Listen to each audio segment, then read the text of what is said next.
tonight. 12 additional COVID-19 related deaths reported yesterday, setting a new record for the island, while 695 cases were recorded. Dr. Christopher Tufton announces that second shipment of COVID-19 vaccines, initially expected to arrive today, will be delayed until Monday, March 15. Still tonight, Jamaica gets US $75 million loan from IDB to strengthen the country's COVID-19 response, and curfew imposed in sections of Norwood St. James due to ongoing violence.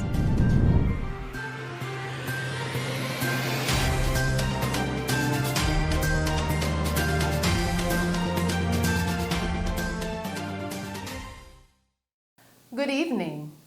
The Ministry of Health and Wellness reported that Jamaica recorded 12 additional COVID-19 related deaths yesterday. The deceased comprises 4 persons from St. James, 2 females aged 54 and 37 years, and 2 males aged 33 and 79 years, as well as 4 deaths from St. Elizabeth, a 76-year-old female, and 3 males aged 75, 77, and 87 years.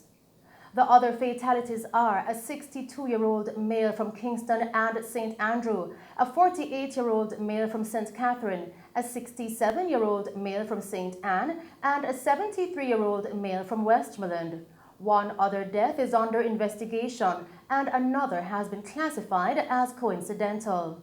Now, the casualties take the overall coronavirus death toll in Jamaica to 475. In the meantime, the island recorded 695 new COVID-19 cases from 2,653 samples and 137 recoveries within the 24-hour period. The 695 newly confirmed COVID-19 cases takes the total of cases on record for the island now to 28,968. Of the newly confirmed cases, 409 are females and 286 are males, ranging in age from 4 days to 91 years. The cases were recorded in Kingston and St. Andrew with 202 cases. St. Catherine recorded 183 cases. St. James recorded 63 cases. Westmoreland, 43 cases. Manchester recorded 41 cases. St. Elizabeth, 37 cases. St. Thomas, 36 cases. St. Anne, 28 cases. Clarendon, 23 cases. Trelawney, 21. Hanover, 13. St. Mary recorded 3 cases, and Portland recorded 2 cases.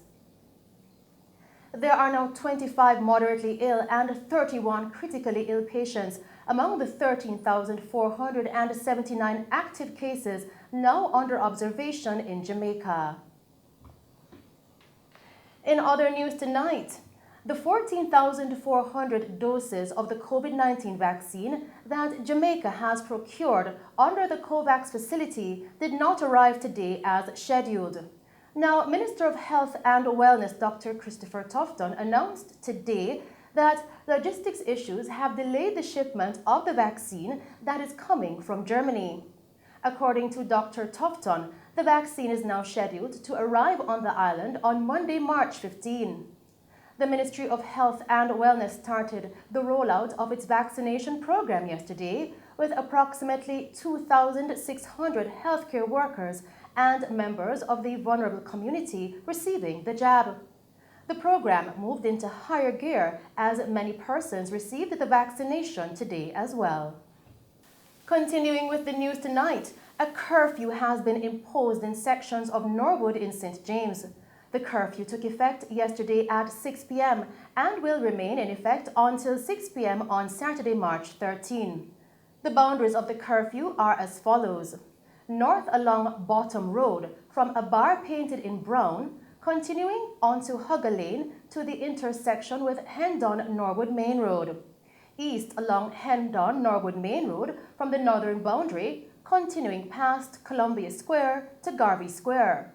South along East Side Main Road from the eastern boundary to Dacatone Square, continuing approximately 200 meters along an imaginary line to the intersection with Top Road, then west along an imaginary line approximately 100 meters from the southern boundary to the bar painted in brown along Bottom Road at the northern boundary. Now, during the hours of the curfew, all persons within the boundaries are required to remain within their premises unless otherwise authorized in writing by the ground commander. In other news tonight, the Court Administration Division, CAD, has advised that all jury trials for the Hillary term of the circuit courts have been suspended with immediate effect due to the surge in COVID-19 cases on the island. Now, the CAD's advisory came yesterday with Acting Director of Client Services, Communications and Information at the Court Administration Division, Mrs. Kadish Fletcher, pointing out that this decision will be reviewed come April of this year.